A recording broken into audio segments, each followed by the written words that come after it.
Yeah, I'm number one on Forbes. Yeah, I'm number one on Forbes. Yeah, I'm number one on Forbes. Yeah, I'm number one on Forbes. So, all right, let's start with the recent and then work our way back. Right. Beans came out last weekend at our powerhouse. Right. And Jay was on stage. I'm a witness to the fact that Jay called the state troopers and the K9 units were outside and Beans came to me and told me he called all of them because he thought we was going to bring it to him because he hasn't represented what it was he was supposed to do for me. Yeah, that was a sucker move, man. You know what I mean? I look at what Jay was doing, but he feels like he's doing his traditional business. You know, it's just... Jimmy Iovine doesn't say Rockefeller for life, we family. Right. He says this is Interscope Records. You know what I mean? Right. So when you're not generating interest or you're not doing what he feels like is the best possible business deal, it's nothing personal, it's just business. You see what I'm saying? Like when Jay decides to put Beans in the space, like they got loyalty, they got the things that we come off the curve with. Right. You can't flip it. You can't go from You can't tell them that we family, like we peoples. I got you. And then when you get to a certain level in your career, then you want to separate. Everybody don't understand that. Yeah, it's making a corporate transition. You see, he has he's Mr. Knowles. He got that pass. Mm-hmm. You see what I'm saying? Pretty so much, it's like now you know that there's. Initially, Oprah would tell Beyonce not to mention him. Right. In your interview. Right. And then it changed to, you know what? They're married. Things are smoothed out. You rock the Urkel glasses for 6 months. You are so stupid. The glasses equates to intelligence, non-confrontational vibe. It makes you safe. No, it's true. We laugh, but it's true. You know? Do you believe do you believe he's down with some sort of secret society? Well, I believe he's in now, like with a different crowd. So he can't even write the same music that would impact. He can't write Crime Wave. He got to make an excuse to write the aggressive content that we know him for. Like, so when he does American Gangster, he got to say it's because I saw the film and I was motivated and I wrote it in 3 days. Right. Instead of saying, this is how I'm thinking. Have you ever been approached by the secret society that when a rapper, and I'm talking about when musicians, black artists reach a certain level, this secret society still wants to infiltrate and control the minds of our youth? And so they incorporate you into the secret society, and so secretly you put out messages, but you don't go against their grain. But it's like you're dressed like us, but you speak for them. But if you see, like, I haven't been approached by anybody like that. I know that there's a point where they have like different expectations of you. Mm-hmm. Like Jay, when they do My President is Black, they go, he knows better than that, but they don't say nothing about Jeezy. You see what I'm saying? Being on the same song. Because they look at him like he doesn't know better than that. Okay. You know, and it's a point where some artists start to want to be something different. And there's nothing wrong with being something different. When you get older, you know, you start to be a little more mature. Certain things start making sense to you, certain things don't. And it's obvious he's at a point where nothing really matters to him outside of his, relationships, his family.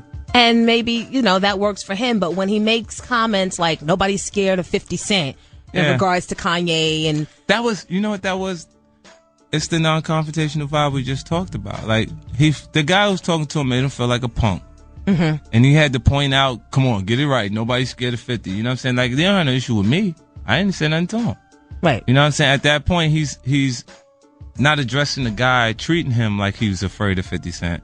And that guy's doing that based on him being safer or, like having a more approachable vibe. Like Lil Mama, there's points where people enjoy music.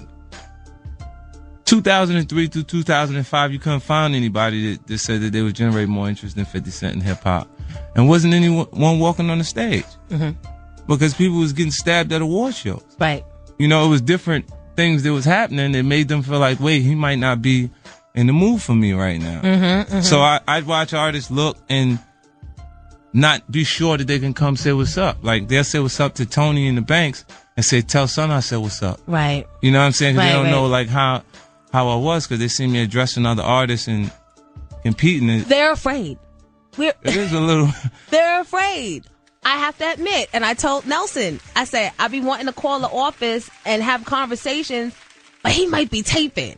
I can't, like, because that's how our minds sometimes You work know what's alike, interesting? and you have Like, to get these cats sometimes. That was the one time ForbesDVD.com.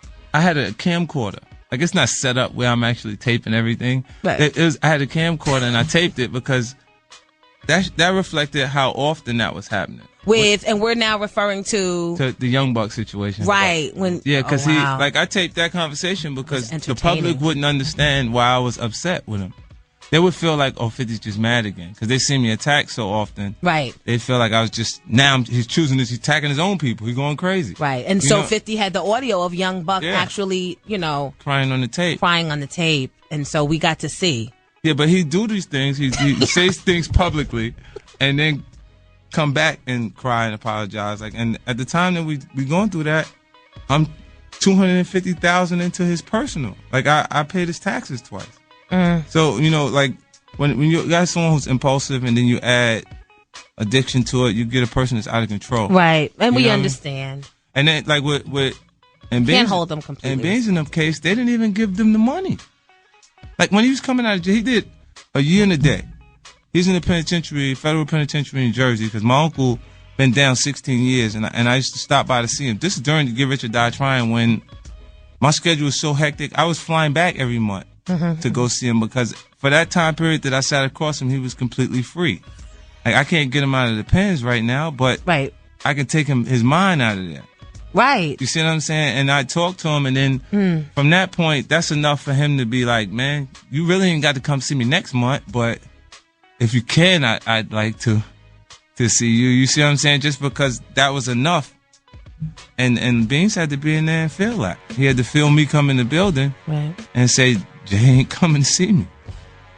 So, like, his frustration at some points, like, when they point out the businesses that he had, like the sneaker deal and the different deals. Yeah, and he stuff. said Beans was driving 2 Bentleys and his mom's was still living in the sticks. And Yeah, like, when you point these things out, they're not factoring in that he was the best option out of the actual crew. right. Like, Beans was the better artist, the stronger artist. That's why when he did the Year and the Day, I was like, yo, as soon as he come home, I'd bring that project over here. So I was going to he would have got at least, he'd have got at least 800,000 at that point to come in. You see what I'm saying? Right. To come over. But why didn't the deal happen? Because Jay was telling them that he didn't want to lose him. It's the same. You know what happened? You don't I want to think- lose him, I but you think don't want to Puff- do nothing with him. Jay and Puffy had these feelings towards me at one point, I believe. They didn't want to lose anything to me at that point while that energy was going on. So And it's like, meanwhile, Beans suffers. He's Yeah. the one suffering. yeah, Puff didn't want to sign the Mace deal.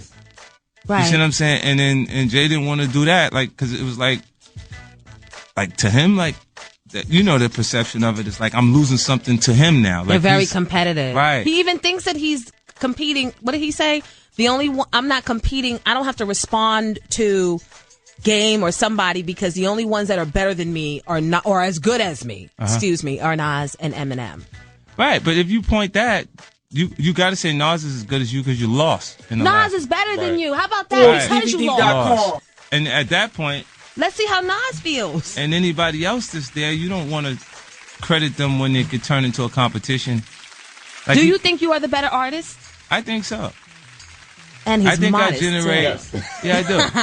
50's here for because those of you just tuning in. I think that he does a great job at manipulating systems and people. Like, when you're at the Def Jam building, Nas got like $2 million to market his. He had a $15 million marketing plan. He was like, this is for you, this is for me. This is for you, 1, 2, this is for me. This is for you, 1, 2, 3, this is for me. Until his marketing plan was the real one. You know that Right.